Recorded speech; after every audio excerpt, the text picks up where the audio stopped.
கர்த்தர் சொல்லுகிறார், உன் காயங்களை ஆற்றுவேன். ஆம் பிரியமானவர்களே, ஒரு திருக்குறளோடு இந்த வார்த்தையை நாம் தியானிக்கலாம். தீயினால் சுட்ட புண் உள்ளாரும் ஆறாதே நாவினால் சுட்டவடு. இதற்கு முழு உதாரணமாக, சிறந்த எடுத்துக்காட்டாக இந்த திருக்குறள் அமைந்துள்ளது. ஆம், நம்முடைய உடலில் வெளி தோற்றத்தில் ஏதாவது ஒரு காயங்களோ ஏதாவது ஒரு புண் ஏற்பட்டாலோ அதை சரி செய்வதற்கு மருந்துகளினால் முடியும்.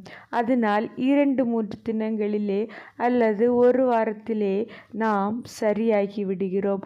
ஆனால் நம்முடைய உள்ளார்ந்த இருதயம், அதாவது நம்மளுடைய சின்ன இருதயத்தை அதிகமாக மக்கள் அதை வீணான வார்த்தைகளை பேசி நம்முடைய உள்ளத்தை காயப்படுத்தி இருக்கிறார்கள்.